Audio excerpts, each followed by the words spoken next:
pleasure to serve under your chairmanship. I'd like to speak this evening on the many amendments that concern environmental regulation, specifically new clauses 27 Amendment 104 and new clauses 62 and 63. Like many other speakers in the debate this evening, I have received some excellent briefing from Greener UK, who encapsulate the ambitions of so many in the NGO community, and I'd like to thank them for the enthusiasm with which they've engaged with colleagues on both sides of the House. It's been an excellent effort by them to be very clear about what they expect. And what's very clear, Mr Hanson, is that there is a real consensus, I think, about what we're trying to achieve. There's just a slight disagreement about exactly how that needs to be legislated for.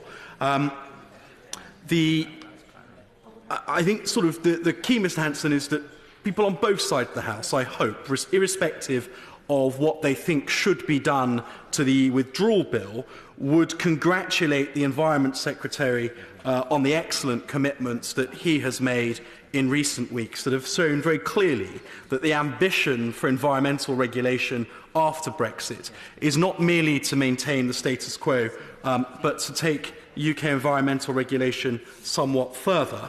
And I think that that is great news. So too will we want to see the enshrining of the environmental principles into UK law, which the other week, Mr Hanson, we debated at some length, and I think there's sort of degree of satisfaction that that is indeed the Environment Secretary's intent in the bill that he will bring forward. I agree with my near neighbour, the Honourable Lady from Bristol East, in saying that it was a shame that Hansard wasn't able to record the nods that came from the Environment Secretary during the speech from the Right Honourable Member for West Dorset that evening. But there's no doubt that those of us who are in the chamber saw very clearly his acquiescence to the requests that are being made from our colleague. I give way. Member for giving way. I think Hansard did actually record that he nodded his assent. I'm just not entirely sure he knew what he was nodding his assent to. As I might come back to later on in my remarks, there is a temptation perhaps to sort of think that this is almost too good to be true for those of us who are of an environmental mindset, that to see the Environment Secretary sit there and quite unequivocally nod to the things that were being requested, that people are sort of not quite willing to accept that it's true. But I'm not sure that the things he's been saying in recent weeks on environmental matters should do anything to discourage us from believing that it is true. He really has been setting the pace. Now, what I wanted to do, Ms Hanson, was to go through some of the things that the NGO community have raised, to say just how I agree with what they're saying, frankly, but how I believe that what we're doing already in terms of the e-withdrawal bill, but much more importantly, things that we're committed to beyond, will meet their expectations.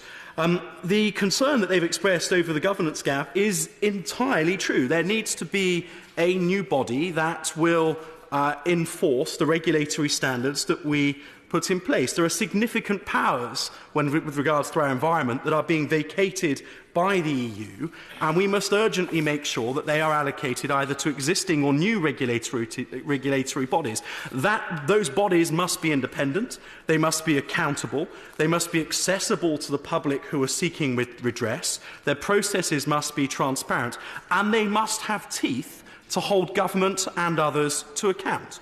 We all agree on that, and I have heard nothing from the Environment Secretary to suggest that his ambition for legislation for the environment post-Brexit will not deliver those things. I'll gladly give way to my diocesan neighbour. The Honourable Member for giving way. Would he not agree that the environment doesn't stop at borders, and international agreements and how we operate internationally on environmental protection is so very vital? And the danger that I see is that the UK is going it alone, and how important it is that we all do it together. And in fact, we have been doing it together, which is why we have the single market, which is why we have the European Union. take the Honourable Lady's point, but I'm just not sure that the EU is necessarily the only vehicle through which we do that. My honourable friend, the member for Devizes, has been in Paris today, clearly very recently returned at the One Earth Summit, in which she has been talking with representatives from countries all over the world, outside the EU and within, about arresting climate change. The Marine Conservation Minister was in Malta 6 or 7 weeks ago at a global UN conference on ocean rescue. Again, not an EU vehicle, but something in which the UK was showing global leadership with countries from around the world. I understand the fishing minister was at a fishing conference in the last couple of days as well, in which the discussion was not EU-orientated, but a global discussion about fishing. So I'm not entirely convinced that the UK is going it alone, for a start, because we are clearly well embedded in a whole range of international forums in which we can discuss our environmental ambitions globally, because the Honourable Lady quite rightly says these are issues that cross borders, and that however we regulate the environment in the UK, and I'm confident that we will be much more ambitious here than the EU is currently with its own regulations, that doesn't mean that we can turn our back on the rest of the world, and nor is there any evidence that we would do, given the amount of international engagement we already have and the amount of leadership we are showing on so many issues related to the environment and climate change. I was surprised, Mr. Hanson, to see in both new clauses 27 or new clause 27 in particular, SNP support for that new clause. I accept the point that was made from the opposition front bench earlier on that their understanding of the intent of the new clause is that really we are looking for a regulatory body in England that might seek to be matched in Scotland, Wales, and that agreement would be sought from the devolved powers. But I just wonder, and I'd gladly give way if anybody from the SNP wanted to come in, on when the bill is much more specifically talks about a UK-wide regulatory framework, if that doesn't in some way challenge the SNP's desire to see greater devolution of powers rather than centralisation of powers. I'm happy to give way if anybody wants to sort of... No, I wonder, though, therefore, why the SNP might be seeking to support such a motion that is talking about centralised regulation. Furthermore, Mr. Hanson, the DEFRA consultation on the new enforcement body must be published urgently. I agree. Gladly. Was that below the... Yes. Well, The honourable gentleman is supposed to be in the chamber to intervene. Mr. James Heappey. yes.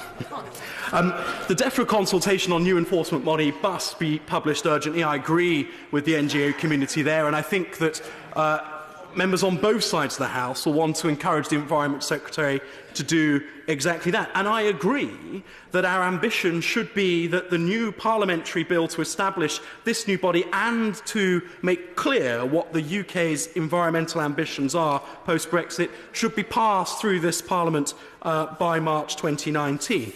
And I think that we will all be wanting to see some sort of reassurance from the Secretary of State in the near future that that is indeed his ambition. Now, earlier on, Mr. Hanson, my right honourable friend from West Dorset, spoke at much greater length than I intend to do on the detail of this. But he is absolutely right that the Environment Secretary is very clearly meeting the ambitions of everybody who is contributing to this debate from an environmental perspective.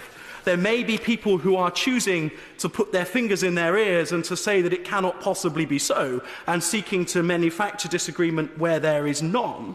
But the Environment Secretary in this chamber, in the press, in the speeches he has been giving to the environmental community and his meetings with NGOs, I believe, has been very clear on what he is intending to do. Seeking to amend the bill simply for the sake of amending the bill doesn't seem to me to add anything to our ambition for stronger environmental regulations post-Brexit.